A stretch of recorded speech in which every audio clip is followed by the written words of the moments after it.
Welcome back. Today's story filled with drama and unexpected turns. Hit like, subscribe, and let's jump in. The signs were ready by the door, neatly stacked where I had left them. I had spent days working on them to get every detail right. Now came the tough part, heading upstairs to the bedroom, yanking off the sheets, and dragging the mattress from the bed.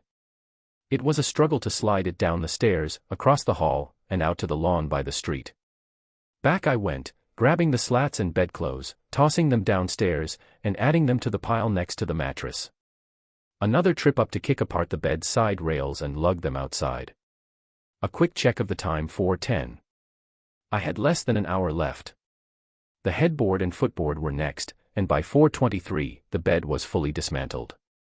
Then came the kitchen table, which was easy to lift and maneuver out the door to its new spot on the lawn. The last piece was the 6x8 rug from the living room. I rolled it up and laid it with the rest of the items, arranging the signs perfectly. With everything done, I glanced at the clock: 4:58. Just in time. My wife would be home any minute. I walked to the middle of the street and turned to view my handiwork. It looked so beautiful, it almost brought a tear to my eye. My wife's and my marriage bed, the kitchen table, and the throw rug, the three places I knew for sure my wife and her lover had used repeatedly over the past 6 months.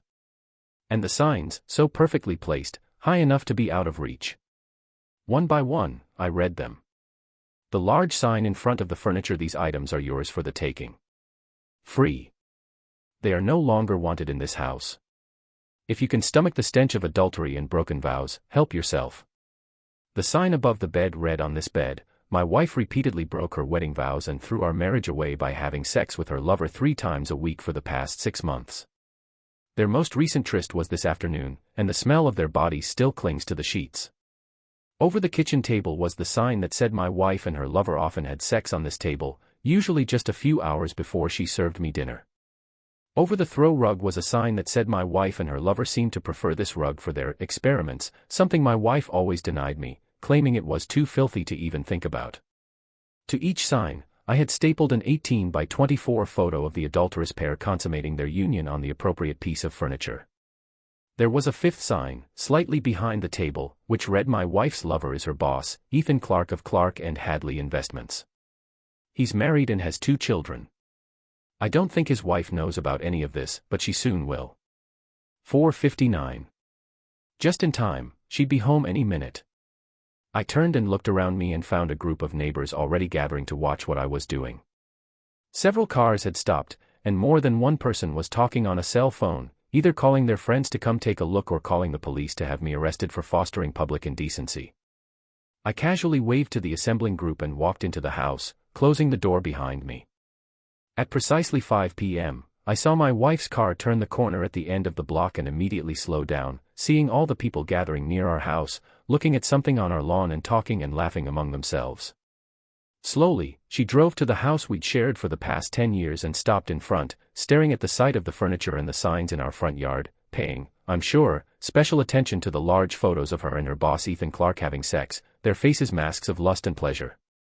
Even through her car window and the window of my house, and with all the conversation of the 30 or so people standing around gawking, I still heard her scream, no. Oh God, no. Finally, her eyes moved from the signs to the front window of the house, where she saw me standing. We stared at each other. She looked grief-stricken, her face an ashy white. I could see tears falling down her cheeks. She seemed to be asking me why.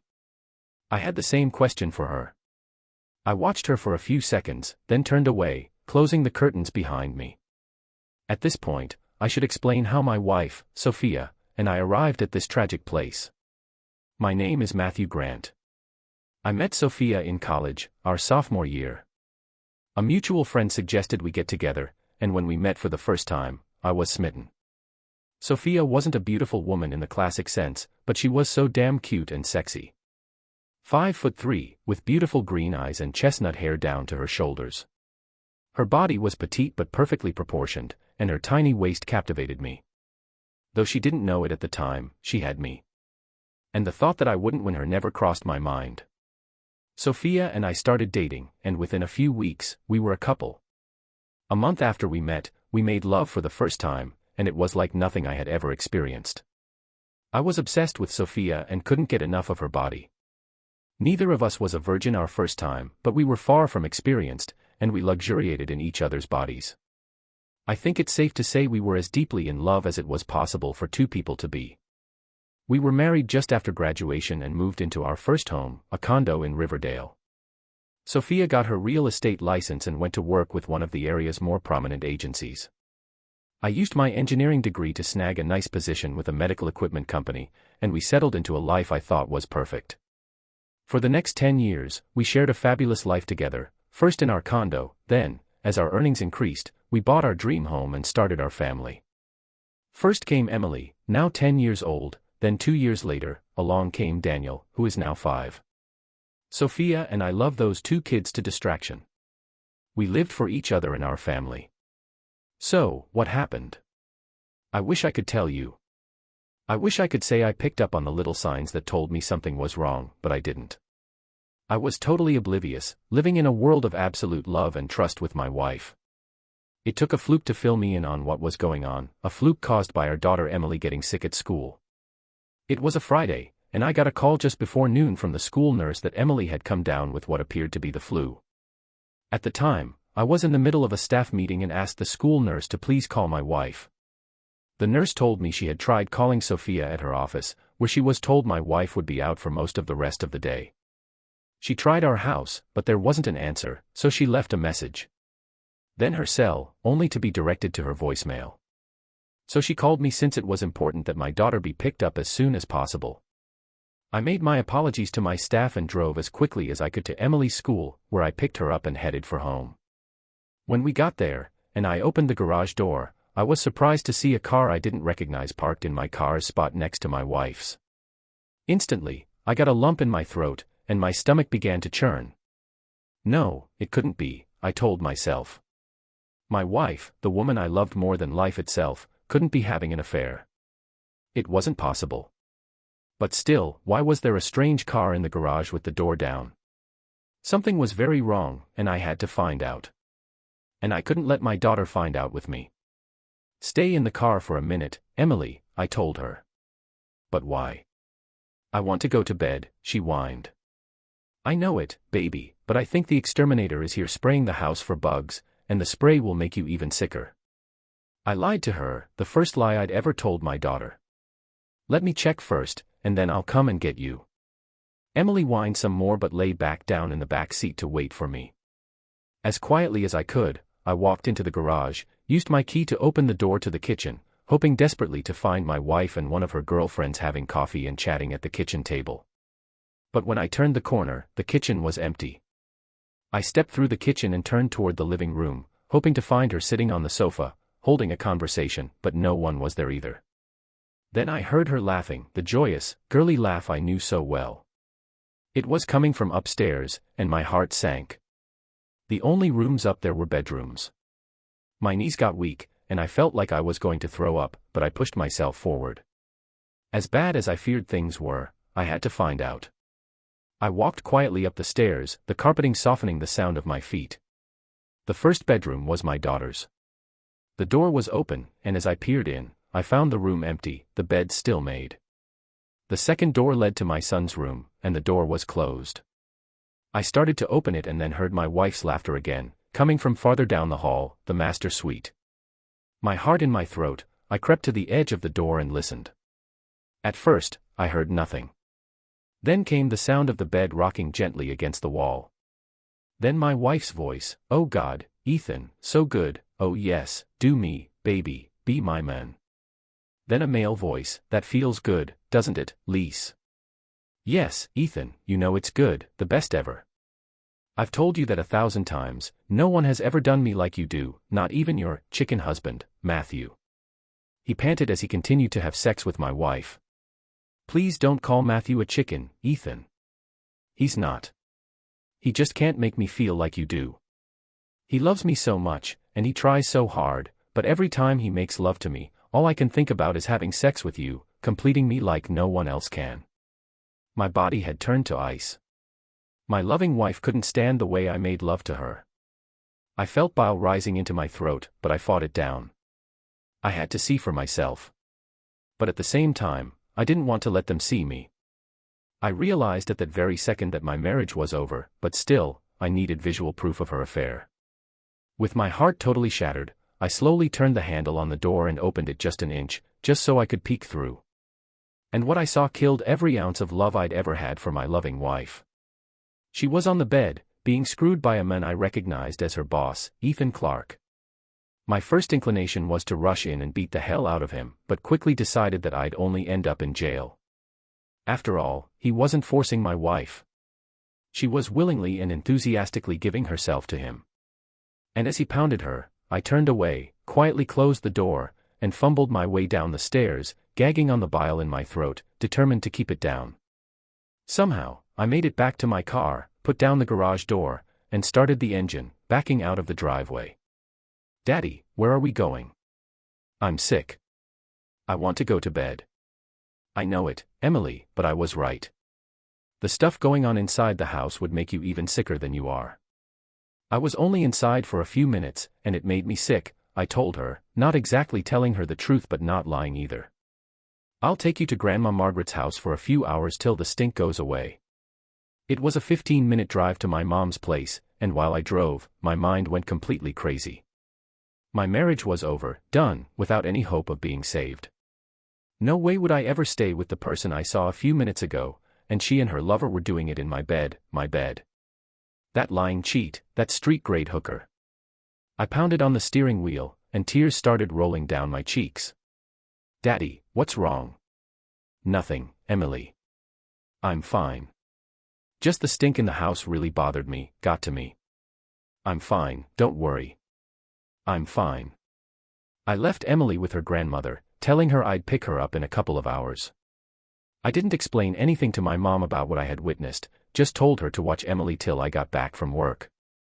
I was tempted to drive back to my house and confront the cheating pair, but decided I needed more than just a confrontation. I needed revenge.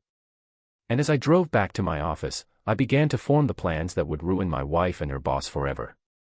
The medical equipment firm I worked for had several divisions. I was a senior engineer in the research division, and we shared a large complex with another division that designed and built commercial security equipment. When I reached my office, I told my secretary to make sure I wasn't disturbed the rest of the afternoon, then picked up the phone and called my counterpart in the security division. Ben Harris was an outstanding engineer and had been a good friend ever since college. I told him I needed to see him right away, and he said he was coming my way anyway to drop off some blueprints to be copied, and he'd see me in half an hour. I told my secretary that Ben could come into my office as soon as he arrived, and true to his word, he knocked on my door 20 minutes after our phone conversation. "What's cooking, Matthew?" "Come in, Ben, and close the door." "Whoa, you look like you just lost your last friend," he told me. "I think I have, and I need your help." "Anything, Matthew." "What's going on?" "I just caught my wife and her boss having sex at my house, in my bed." "Damn, Matthew, you're kidding." "I wish I were. I had to pick up my daughter at school, and when I got home, there was a strange car in my garage. I snuck in and found them in our bedroom, on our bed. I couldn't believe it, but it's true. Matthew, that shouldn't happen to anyone." "What happened when you confronted them?" "I didn't confront them. I wanted to, but my daughter is sick and couldn't take a chance that she might see them. So, I made her wait in the car for me. After I saw them together, I left quietly and took Emily to my mom's house." "What are you going to do?" "I'm not really sure, but I do know I need proof. I need audio and video of them the next time they do it, and that's where you come in. You need security cameras and mics, something small I can hide in several rooms in the house that will record everything that goes on. I think I can help you with that, Matthew. But how do you know there will be a next time? Maybe this was a one-time thing where things got out of control." "No chance, Ben. They talked about the fact they've been doing it regularly for the last 6 months. I don't know if they always go to my house, but I'm willing to bet they do. Hotels leave paper trails that neither of them can afford, and her boss's wife stays at home, so that leaves only my house available when I'm at work and the kids are in school." We talked a few more minutes, then got down to business. Ben said he had access to a new beta line of wireless miniature cameras and microphones that would work with my laptop or home computer. He also had a small voice-activated recorder that I could put under Sophia's car seat to capture any conversations she might have while she was driving. It would only capture her side of the conversation, but it was better than nothing. I thanked him and told him I'd pick up everything in his office the next day. Going home that night was the hardest thing I'd ever done. I had no idea if I could face my wife and act like nothing had happened. I figured the best thing I could do was make Sophia think I wasn't feeling well, which was the truth. I picked up Emily from my mom's, and when I got home, Sophia was cooking in the kitchen. When she saw I had Emily with me, she became frantic. "Where have you been? And why didn't you call to tell me Emily was sick?" "I just got the school nurse's message on the answering machine. The school tried to call you, Sophia, but for some reason, you weren't available. They called your office and were told you weren't there. Then they tried the home phone and left a message. They even called your cell, but it went to voicemail. Oh God, I must have accidentally turned it off when I was showing houses. I didn't have a minute to myself all day." "Yeah, I'm sure of that," I thought, too busy having sex with your boss to be bothered with your daughter. Sophia hugged Emily and told her how sorry she was, then helped her to her bed. My wife may be a total cheat, but she does love her kids. I was the one that appeared to be the impediment to her happiness. Well, that was going to change, and very soon. Sophia got our daughter to bed and came back to the kitchen to fix soup for her and finish making dinner for the rest of us. "I'm not feeling well either," I told her. "I think I'll sleep in the guest room tonight, just in case I'm contagious." Sophia felt my forehead. "You do feel a little clammy, honey, and you look pale." Yeah, I thought, pale and clammy. That's what happens when you catch your wife having sex with another man in your bed. I didn't answer her, just turned and climbed the stairs. I went first to the master suite. I hated to go in there, but I needed my shaving gear, toothbrush, and clothes for work the next day, so I forced myself to enter the room. A window was open, and the smell of sex was gone, and the bed was made. She must have changed the sheets. It killed me to look at it. All I saw in my mind was her boss having sex with her while she told him how good it was and that she belonged to him alone. Anger rose inside me like a wave, but I forced it down. I had to remain calm until I could bring the fires of hell down on both their heads, and I would, that was a guarantee. I would. I gathered the items I needed and went to the guest bedroom, closing the door behind me. I stripped down to my shorts and climbed into bed. My body felt wooden. I wanted to cry, but I forced it down. I had a job to complete, and I couldn't allow emotions to get in the way. For hours, I lay there in the dark with sleep eluding me. My wife came into the room after she'd fed the kids and put them to bed. I faked sleep. She touched my forehead with the palm of her hand and then left the room, closing the door behind her. Sophia always took the kids to school, so I got up early, showered, and left the house before she got up. I'm sure that seemed strange to her, but I would just tell her that I needed to make up for the lost hours yesterday when I was feeling ill. Frankly, I didn't care what she thought at this point. I just wanted out of what I thought until yesterday was a beautiful marriage built on lifelong loyalty, honesty, and commitment. How tragically wrong I was. I got to work before any of the office staff arrived, made a pot of coffee, and started laying out my plans. I knew I would need to cancel our joint credit cards, transfer half our joint checking and savings accounts into another bank under my name only. I would change my will, life insurance, and 401k beneficiaries, removing Sophia and naming only Emily and Daniel. It seemed so little to have to do to dissolve the last 10 years of my life. It should be harder, and deep inside, I figured at some point, it would be. I also knew I needed to find a good divorce attorney to try to keep Sophia from raking me over the coals. This was a no-fault divorce state, so adultery wouldn't play into the financial settlement. It might, however, help me get to keep my kids. Sophia had proven how unimportant I am in her life, but she was a good mom, and I didn't want to keep her away from her children. I just wanted joint custody so I would remain an important part of their lives too. I tried with all my might not to think about our love life and how humiliating it was to hear my wife tell her lover how superior he was to me in every way. I knew if I allowed myself to dwell on that right now, I would start to doubt myself, and I couldn't do that just yet. That, I knew, would come later, and when it finally hit me, it would likely destroy me. With my list finished, I called Ben's office. He was there and told me he'd have everything I needed by noon. He'd even come with me to help me install everything and make sure I knew how to use it. I tried to concentrate on getting some paperwork off my desk when my cell phone rang. I could see it was Sophia, so after 3 rings, I answered it. Her voice never failed to make me feel warm, but this time, the warmth was just a precursor to burning anger. "Hi, baby. How are you feeling?" she asked in her most loving voice. "Still a little sick to my stomach," I told her. If she only knew how sick. "I'm worried about you, honey. You left this morning before I could check on you." "Yeah, I have a lot of things I need to take care of and not a lot of time, so I came in early." "Please, Matthew, take care of yourself. I don't know what I'd do if something happened to you. You know you and Emily and Daniel are my whole life." You have a very strange way of showing that, I thought to myself. But what I told her was, yeah, I'll be fine. Just need to get it out of my system. "Well, if you're up to it tonight, I can think of a good way to make everything better for you." The nerve of this woman, I thought, and to think I've been so stupidly blind that I used to swallow her hook, line, and sinker. But not anymore. She was about to get everything that was coming to her, just biding my time. "Sure, we'll see how I feel." "Boy, you really must not feel well to be so disinterested in getting what you know belongs to you, baby." "Not disinterested, Sophia. Just a lot on my mind right now. See you tonight. I'll be home by 6. Honey, if you need me for anything, just give me a call. I'm in the office all day today." That's what I needed to hear. I called Ben. He said he had everything ready, and I should meet him at the door to the loading dock. We put everything into Ben's van, and with the 2 of us working on the install, had it all in place and tested by 3:30.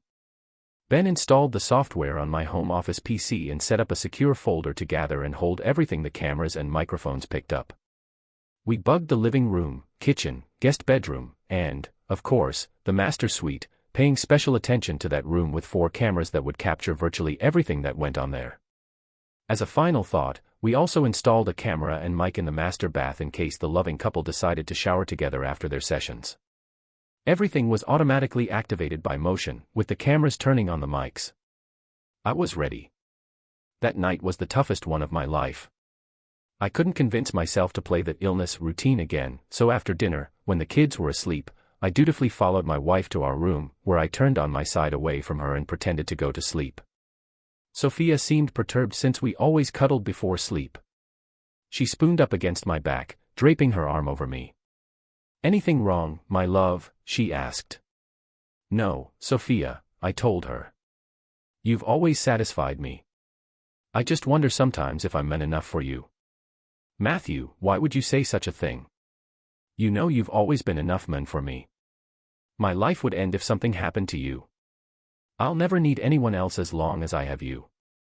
You are my perfect lover, man, always have been, always will be." "Yeah, I guess that's just hard to believe sometimes." "Matthew, what is wrong with you?" "Nothing, Sophia, just tired." I closed my eyes and tried to sleep. Sometime later, I heard the sound of Sophia softly crying. I felt no pity for her, but I did wonder if she cried out of shame for what she was doing or because she felt like I was being mean to her. Again, I got up before she did and took the opportunity to install the voice recorder under the seat of her car. I also checked out the video and sound from the installed equipment and was assured that everything we'd done the night before was captured cleanly, even in the low-light nighttime conditions in our bedroom. When Sophia got up, at first, she was a little snippy, telling me I'd said some things the night before that had hurt her feelings. Then she gave me a peck on the cheek, and her mood changed into a cheery one. I guess that was because of her plans for that afternoon with her boss. I poured her a cup of coffee and told her I would be locked in my office all day. She told me she had to spend the entire afternoon showing several homes and was pretty sure she was going to make a big sale, but would be able to pick up Emily and Daniel after school. With a peck on her cheek, I made my way to the garage door, only to have Sophia say, "Matthew, you forgot to tell me you love me." "Honey, you know how important it is to hear you tell me that every morning before we start our days." "Sorry, Sophia. I guess by now I figured you should know how I feel about you. There's just a lot on my mind." "Okay, I forgive you this time, but a girl needs to hear her man tell her that he loves her. Don't forget that." "I promise I won't," I said, and I walked out. "Yeah, I'll tell some girl how much I love her if and when I ever find another girl I can trust enough to fall in love with." The information Sophia gave me about showing homes all afternoon led me to believe that she would likely be spending some time with the true love of her life. I hoped that was the case. I was tired of playing games. I wanted this whole disaster over and done with. I spent the morning actually getting some work done in my office, though I kept glancing at my watch. Finally, at noon, I told my secretary that I would be gone for a few hours and set my plan in motion. I checked out a company van and parked across the street from my house, where I waited to see what transpired. It took until almost 1 before I saw Sophia's car pull up to the house, open the garage door, and park in her usual spot. When she got out of her car and entered the house without lowering the garage door, I figured she was either going to leave again right away or she was expecting someone. 10 minutes later, I found she was expecting someone, as the same car I'd seen the day I caught them together drove up our driveway and into the garage, taking my place just as he had taken my place in my wife's life. I saw him get out of the car, and the garage door closed. I had to hand it to them, they had guts to be so blatant about meeting in my house, in my bed, to carry out their affair. It just proved to me that they both believed there was no way they would ever be caught. Either that, or they had both come to the conclusion that they didn't care whether they got caught or not. Well, they would soon find out how wrong they were on both counts. They had been caught, and I would make sure that they would both care a great deal. With this final proof of my wife's infidelity and knowing I would soon have all the visual evidence I needed of their sordid affair, I finally allowed the tears to fall. For 10 years, I had been convinced that my loving wife would never cheat on me, just as I would never cheat on her. And with the tears came the first round of doubts. Was he that much better as a lover? I saw that he wasn't any bigger than I was. Maybe he was better looking, though neither of us would win any stud awards.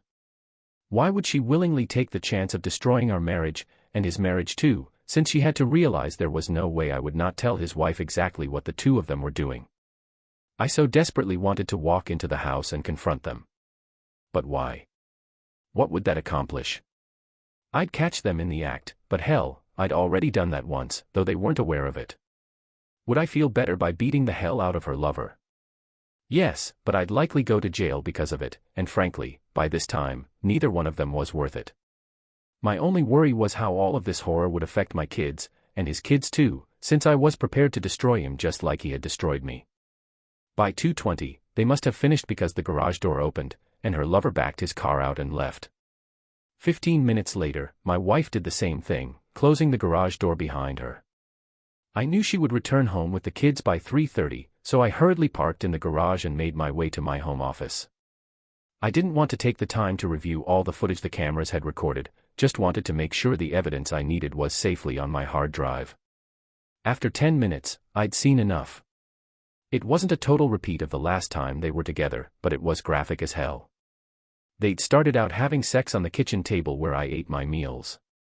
They laughed about how many times they'd done it there, wondering if I'd ever figure out that I was eating on the exact spot where he had sex with her so many times. After that, they moved to our bedroom, but not before her lover suggested doing it in my daughter's room, just for a change of scenery. My wife had a fit about that, telling him absolutely not. It was bad enough that she let him rub her husband's face in it, but her kids' rooms would always be out of bounds. At least she seemed to have a few principles, just not where I was concerned. In the bedroom, they started again. I noticed neither of them ever said they loved each other, but my wife did continue to tell her boss he was by far the best lover she'd ever had. As a final act, though I couldn't immediately understand why, they moved to the throw rug by the fireplace in the living room, where he did her again. Once they were done, I found it odd that she didn't take the time to change the sheets, but figured she would do that when she brought the kids home. By 3:30, that left her plenty of time to air the room out and clean the evidence, since I seldom got home before 6. Knowing the evidence I needed was secure inside my hard drive, I shut the system down and left the house without even bothering to check out the mess I assumed was still present on my marriage bed. I'd seen enough, and even though my heart was hardened against my wife, I still felt sick, and soon, a sickness that was replaced by a burning anger and hatred. I think I actually smiled, knowing the hell I was about to bring down on both of their cheating heads. I returned to work and filled Ben in on everything I'd seen and heard. Like me, he still couldn't understand how a wife as supposedly loving as Sophia could do what it was now perfectly clear she was doing. Not only had she shattered our sacred vows to each other, but she'd gone out of her way to heap as much humiliation as possible on me to her lover, always letting him know he was a better lover, more of a man, the only person who could complete her. All those thoughts sank my soul into a deep abyss of pain and despair I knew I had to climb out of so I could finish my task of destroying both of them. I needed to find a good divorce lawyer, and Ben suggested I contact the law firm the company used to see if they could suggest anyone. I talked to one of the corporate lawyers I knew in the firm, and he gave me 3 names of divorce lawyers he knew had successful records in protecting husbands' rights. The first one I called was getting ready to retire and wasn't taking new clients, but the second one said he'd make time for me the next afternoon at 3. That taken care of, I resolved to take care of canceling credit cards, changing beneficiaries, and moving money around the next morning. When I got home that night, Sophia was in the kitchen fixing dinner while the kids did their homework in their rooms. She was wearing a light blue sundress, and she looked beautiful. And for a minute, I thought my heart would break all over again. She was smiling and seemed so happy. I figured it was her usual post-afternoon tryst good mood. "Hey, baby, how's my men? I hope you had as good a day as I did," she told me, actually causing my eyebrows to rise in surprise. My day was interesting, not that good, really, but I did discover several interesting things I wasn't aware of. "Why was yours so great?" I asked, knowing full well exactly why she was in such a good mood. "I'm sure having sex with the world's greatest lover will make your day." "I made a sale," she said, "first one this week. But I think there might be another one on Friday when I show some more homes." "I guess this must have been your lucky day," I told her with less than great enthusiasm. "Anything else special about today? Meet any interesting or special people?" I asked. She gave me a strange look. "No, honey, just the usual work to get through my day so I can come home and be with my family. You know that's where my heart is." I nodded my head. "I also know where your loyalties are, or at least where they were," I thought, as I headed up to our bedroom to change clothes. While I changed, I noticed that the sheets had been changed and the room aired out. There was still water on the shower floor, and I mentioned that to her when I returned to the kitchen. "Did you shower sometime this afternoon?" She physically jumped at my words and turned to me, a guilty look on her face. "No, of course not, silly. Why would I do that?" "I don't know, but there's water on the shower floor, and it never stays there more than a few hours." "Oh, the drain is probably clogging up again," she said. "Yeah, maybe, but I just cleaned it out a couple of weeks ago." "Maybe someone is sneaking into the house to have a tryst with their lover, and they shower after they've had a really good session of sex," I said. This time, she froze in place for several seconds. She didn't turn to face me, just kept facing the counter with her head down, then continued to pull lettuce apart for a salad. "My, Matthew, you certainly have a vivid imagination, coming up with something like that." "Yeah, that's me," I said. "Mr. Imagination, or is it ESP? Sometimes I think I can read people's minds." "Well, if you could read my mind, you'd see how much I love you," and she attempted to laugh, but it sounded strained. "I'll be in my office. Let me know when dinner is ready," I told her, and she turned slightly and looked at me. She looked worried. Dinner was quiet, not a lot of conversation. Sophia seemed surprised when I took her usual place at the table and made her sit in my normal spot, where she'd had sex with her boss a few hours before. "Matthew, you always eat in that place at the table. Why change now?" "Oh, it's just kind of nice to have a change of scenery for a change." Sophia gave me an odd look, and when she sat down, she didn't eat much, just more or less pushed food around on her plate. During dinner, the kids talked about their day, but Sophia and I just listened for the most part, making appropriate comments from time to time. After we'd all pitched in to help clean the dishes, I returned to my office to work on my project. I ran through footage from that day and picked out suitable still screens that I could turn into photographs, downloading them to a photo file so that I could make large prints on my Epson printer. Next, I carefully chose the wording for the signs I would create with the photographs. All that was left to do was see my lawyer to get the divorce started, get my finances in order, and wait till the next time my wife and her lover visited my house. When I finally went to bed that night, Sophia was already asleep, or at least pretending to be. I was pretty sure my actions that evening had given her something to think about. Not that it mattered, There was nothing she could do or say that would come close to changing my mind about divorcing her cheating ass. And there was a slight bonus in the fact that I think I'd made her at least a little bit nervous. Today was Friday, and she'd mentioned that she thought she'd make another sale on Friday. I took that to mean she and her lover would likely be getting together on that day. That would also be the day I destroyed them. The next morning, I again got up early, showered, and left before Sophia woke up. I had a lot to accomplish, and I wanted to give myself as much time as possible to get it done. My appointment with my lawyer wasn't until 3, so I had ample time to get all the financial things taken care of. My first stop was at HR, where I changed the beneficiary on my life insurance and 401k from Sophia to Emily and Daniel. I got some strange looks from the woman who helped me, but I didn't feel like I owed her or anyone else an explanation for my actions. My next step was to cancel all our joint credit cards and get another made out in my name only. Then it was time to head to the bank, where I transferred half of the money in our joint checking and savings accounts to another bank in my name. I knew I should do something about our home, but I was pretty sure the courts would let Sophia stay there with the kids, so I postponed any action on that front until I'd had a chance to consult with my lawyer. At 3, I met with my lawyer and found him to be a likable enough guy. He warned me that since we were in a no-fault state, I could expect her to get custody of Emily and Daniel, and I'd lose the house and half of everything else to my wife, even if I had proof of her infidelity. I told him how I wanted him to write up the petition, and when he told me I'd never get away with taking almost everything from her, I told him not to worry. I was pretty sure I could convince her to go along with whatever I wanted. He wasn't happy, but he bowed to my demands, telling me he would have everything ready to have her served Friday morning. I also had him prepare papers to file against her boss and his company, Clark and Hadley Investments, for purposefully destroying my marriage. Those papers were also going to be ready by Friday morning. I was set. When I got home that night, I was cool toward Sophia. Frankly, I'd had it and just wanted the whole thing over with so I could get on with my life. I knew there was a ton of pain and sorrow still to come, but I understood there was no turning back in any way. I'd finally be sharing the pain and suffering with my cheating wife and her sleazeball lover. After a quiet dinner with little conversation, I retreated to my office, printed the photos of the lovers I was going to use, and created the signs, accomplishing everything without interruption.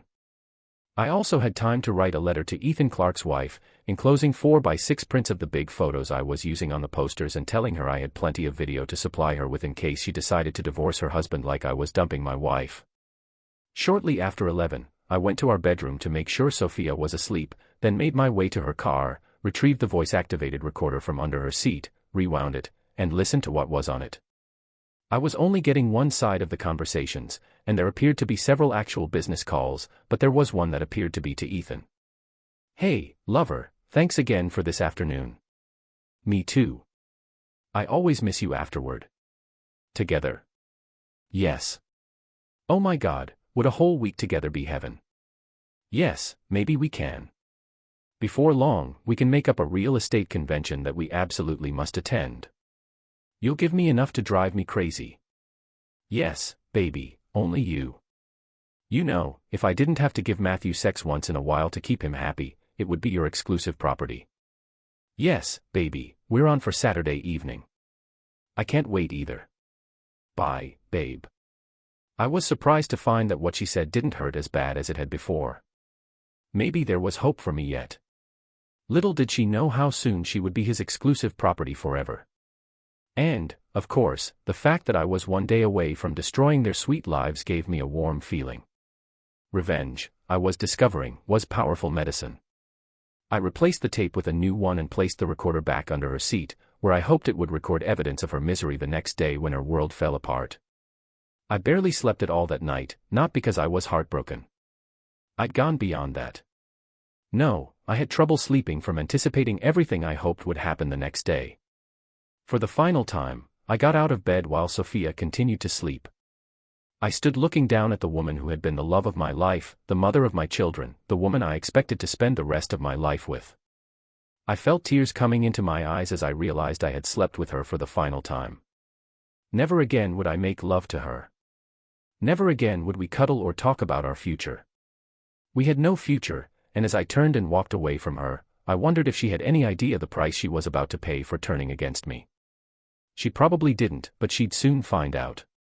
I showered and left the house, stopped for breakfast at a diner, then made a brief stop at work to let my secretary know I'd be out for the day. I called Ben and let him know what was about to go down. He wished me luck, told me to be careful, and to let him know how everything went. I made a quick stop at my lawyer's to make sure everything was ready to have my wife and Ethan Clark served the next day. After that, I called my wife to tell her I would pick up the kids from school. My mom had said that since they had no school on Friday, she wanted them for the long weekend, so I'd stop by the house around 3:30 to pick up some clothes and take them directly to Mom's. She thought that was wonderful and, using her sexiest voice, told me it would give us time on Saturday to spend the day in bed. Sure, I told her, and hung up. I had gotten to the point where I just couldn't stand to listen to her. I took my time getting back to my house.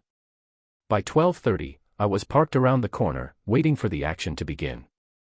My car was mostly hidden from sight, but I could just see any car that pulled into my driveway. I didn't need to see the garage door go up and down. My wife and her lover were predictable, if nothing else, and I was aware of their routine. At 12:50, I saw Sophia's car turn into the driveway, followed 5 minutes later by Ethan Clark. The bait was taken, and I was ready to reel them in. I should have felt pain knowing that my wife and her boss were having sex with each other in my marriage bed while I sat around the corner waiting for them to finish, but she had lost her ability to hurt me. I couldn't believe how calm I was as I pictured in my mind all the things I knew they were doing together. It was almost like remembering a cheap adult flick, one with very little plot but one bang-up ending. At 2:50, I saw Clark's car back out of the driveway and leave. 10 minutes later, Sophia followed, sweet as always. As soon as they were gone, I drove into my garage and closed the door. I had work to do and not a lot of time to get it done. I went to my office and checked the footage from that afternoon's session. It was all there. The insults were there too, about how much better he was at sex than I would ever be. There was a difference this time, though. This time, I didn't care.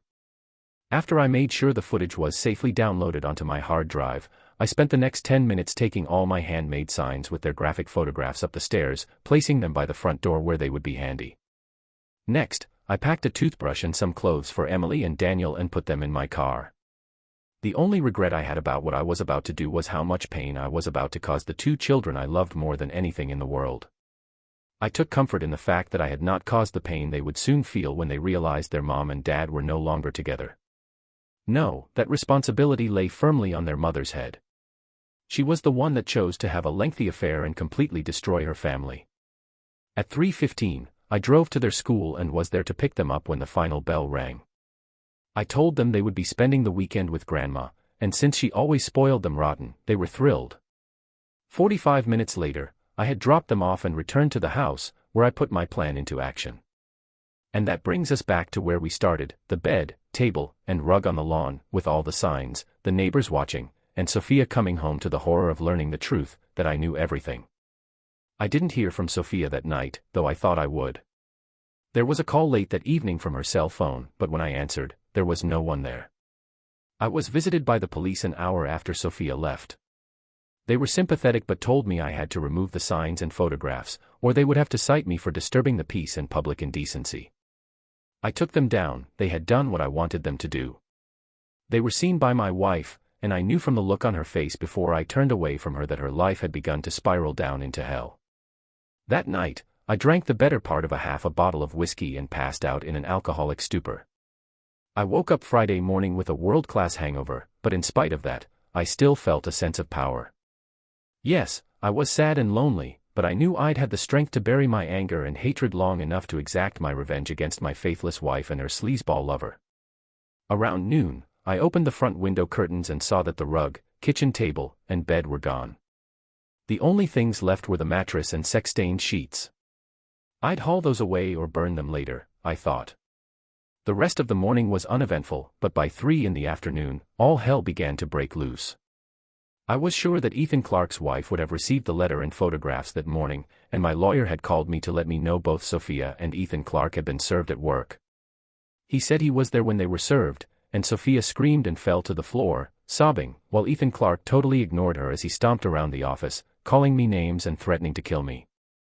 His partners, however, locked themselves behind closed doors for 15 minutes before returning to hand Sophia her final check and telling her that her services were no longer required.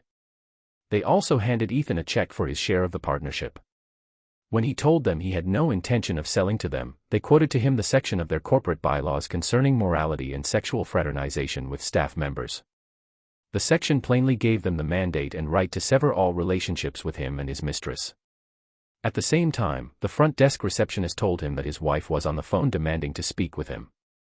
She had gotten the letter and photos I'd sent and wanted to tell him not to bother coming home and to let him know that she would be filing for divorce. The next day, I later learned from the husband of one of the women who worked at the agency that after Ethan was escorted from the building, everyone turned their backs on my soon-to-be ex-wife, and she lay on the floor for a good 30 minutes, sobbing and moaning. At some point, she apparently pulled herself together enough to leave the building, but no one was sure where she had gone. The next day, I finally got a call from Sophia. She sounded horrible. She wanted to know where the children were and if they knew. I told her they were safe at my mother's place, that they did not know, and wouldn't hear any of the sordid details from me. She thanked me for that and then asked if she could come by and pick up some of her things, and I, of course, told her she could. All she had to do was tell me when, and I would leave for a few hours while she got what she needed. She wanted to know if I could stay and talk to her, and I told her I really had nothing to say to her, causing her to start sobbing again. "You know I'm sorry," she said. "You have to know how sorry I am, Matthew, and that I never meant to hurt you." I couldn't help myself, I actually started laughing. "How in hell could you tell me you are sorry, Sophia, and you never wanted to hurt me? What did you think I'd do when I found out? Congratulate the two of you. I never wanted you to find out. I love you, Matthew. I've never loved anyone but you. I don't think you really believe that, Sophia. How could you, after telling your lover how much better he made you feel than I ever could? How he was the only man who could complete you? How every time I made love to you, all you could think about was wanting to have him screw you? Matthew, I never said those things. How could you think I would ever say those things to him? Because I have the recordings of you saying those things to him, Sophia. Every word. Telling him that if you didn't have to let me have sex with you once in a while to keep me happy, it would be his exclusive property. I have it all, Sophia, every word, every bit of shame you tried to place on me, every degrading thing you could ever say about any man. You said it about me, your husband. I don't have anything to say to you, Sophia, and there is nothing you can say to me that would make even the smallest difference in how I feel about you. I love you, Matthew. You have to believe that. I've always loved only you. I don't know what made me say those things to Ethan. You have to believe that I didn't mean any of it. I was just trying to build up his ego because he always told me how his wife was always putting him down. So let me get this straight. You constantly tore me down to him, belittling me and my pathetic efforts at lovemaking, to stroke his ego and build him up because you felt sorry for him. Is that your story? You felt bad that his wife put him down, so you not only put me down, but you had sex with him in every way possible for the last 6 months just to make him feel better about himself. Yes, Matthew, I never meant to hurt you. I didn't mean any of it. If you didn't mean any of it, then why did you do it? I don't know, Matthew. It just seemed dirty, and I felt like I should be dirty with Ethan. That's all it was with him, fun, dirty sex. I had to keep it separate from what I had with you, which always had to be loving and clean. You really are one very sick woman, Sophia. I'm amazed it took me so long to see it. Shame on me for being so blindly stupid. I don't love him, Matthew. I love you. Please, if you can find it in your heart to give me a chance to make it right, I'll give you all my love. I was so stupid. My love belongs to you only, Matthew, you have to believe that. I made a mistake, but that can't be the end of us. Let me show you. Please, Matthew, please don't leave me. Sorry, Sophia. I don't love you, and I don't have to leave you, you left me. The things you did with him and the degrading, humiliating things you said about me over and over again for 6 months prove you don't love me. You can't love someone and wish him that kind of pain, harm, and humiliation. I think you're disgusting, Sophia, an evil, disgusting liar. And I cannot wait to have you out of my life. Do you really think I want anything to do with you after you had sex with him? I wouldn't touch your dirty body if you were the last woman on earth. The only reason I will ever have anything to do with you at all is the children. Remember them. Emily and Daniel. The kids we created when we were still a family. You owe them, too. I want to spare them as much pain as possible, but I don't want to spare you anything. In fact, I want you to feel all of the pain you've heaped on me. You and your lover, Ethan, both deserve it, and I want you to feel it. Why did you tell his wife, Matthew? That was unfair. Unfair? Are you completely delusional, Sophia? What you did to me and our children is unfair. Why the hell do you think I told her? Number 1, he destroyed my family by having sex with my wife over and over again. Number 2, he took possession of the one body on this earth I thought was mine to have and hold, and he made you tell him how wonderful he was and what a miserable failure I was. And number 3, his wife needed to know what an absolute miserable failure of a human being she was married to. What she does with that information is up to her. They have children, Matthew. So do I, Sophia, and my 2 are the ones I want to protect. I feel bad for his kids, too, but it's not because of me that they may be facing the possibility of a future without their dad. It's his fault, and yours too, Sophia. I refuse to take any of the blame here. I don't want a divorce, Matthew. I'll fight for our marriage. There's nothing to fight for. I would honestly rather be dead than have to be shackled to you for the rest of my life. I know you still love me, Matthew. You have to. You can't just turn that off over one thing like this. My God, you are delusional, completely out of your mind. Did you read the divorce petition you were served with? No. Why should I? If you'll just listen to reason and let me make it up to you, there won't be any divorce. If you can't do it for me, at least do it for Emily and Daniel. They need a mother and a father, Matthew. They will always have a mother and a father. We just won't be married or living together in the same house. If you had bothered to read the petition, you would see that as long as you agree to joint custody for our children, you can stay in the house and have half of all our worldly goods. What isn't in the petition, but what I'm telling you now, is that if you don't sign the petition and agree to the more than favorable terms I'm offering, I will share the videos of you and your perfect lover with every person you've ever known, including your parents, your sister, her children, and any other person I can think of. You wouldn't do that, Matthew. You can't hate me that much. Oh, there's where you're wrong, Sophia. I can, and I will, and there is nothing on earth that will stop me. Fight me, and I will ruin your life forever. And yes, Sophia, I can hate you that much. Please, Matthew, don't do this. Sign the divorce papers, Sophia. Please, Matthew, let me make this up to you. No can do. Sign the papers, Sophia. Oh God, please. Sign the papers, Sophia, I said, and I hung up on her. Sophia signed the papers, and the divorce was final in 6 months. She lives with Emily and Daniel in the home we used to share, and I live in a condo a few blocks away. We're in the same school district, so there was little interruption in the kids' schedules, though the pain of the divorce was felt by both of them. Emily told me that their mother admitted she had made a terrible mistake and that our marriage couldn't survive it, but we both assured the kids that we would always be there for them. I have no idea what Sophia told her parents and sister about the breakup, but since they all still speak to me, I guess she didn't tell them I was to blame. As far as my mother is concerned, it was just something that neither Sophia nor I could get past. I did get a final chance to retrieve the audio recorder from Sophia's car, and the voice track was memorable. She called Ethan on her way home and again thanked him for a wonderful afternoon, but she told him she thought I might be getting suspicious and suggested they cool things for a couple of weeks, just until she knew the coast was clear. Then, when she pulled up to the house, she got confused, wondering what all the people were doing standing in the street looking at our yard. Then, when she saw the signs and photographs and realized what I'd done, her screams almost broke the recorder. As she drove away, she was sobbing and saying, "What did you do, Matthew? What did you do?" And then, I believe reality hit her like a bucket of ice water, and her story changed to, "Oh God, what did I do? No, God, please, what did I do? Please, God, make it all go away." She managed to call her lover, and when he answered, she screamed, "He knows, Ethan. About us, Matthew knows everything," and then just sobbed for a very long time. It's been over a year now since the fires of hell washed over all of us, and gradually, I am starting to put the pieces together again. I still do not date and likely won't for a while yet. The thought of a repeat of what I just went through has me still very leery of getting into another serious relationship. Emily told me that her mom had gone out on a date one time but came home crying, and as far as she knew, had not dated again.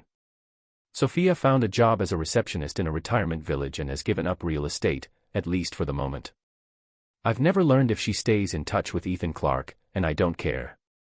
Ethan Clark and his wife are divorced, and he has been unable to find a job. You see, even though I did not send the video. Of their sessions to anyone, Sophia knew I was not as kind to Ethan. It seems that a lot of businesses are spooked by the possibility of hiring someone who has the reputation of seducing married women and breaking up marriages. Of course, I blurred Sophia's face in the videos, but I left all the audio intact. I recently heard that Ethan's former wife is dating a nice guy, a policeman, and it seems to be getting serious. Good for her. Oh, and speaking of Ethan's former company, to avoid any bad publicity, they made me a substantial settlement to keep from suing them. I accepted, and as far as I'm concerned, it's all behind me for now. I'm just interested in my children and their future. Maybe one day my future will become important to me, too. Thanks for watching. Would you choose revenge or forgiveness in Matthew's shoes? Share your thoughts below, and don't forget to like and subscribe.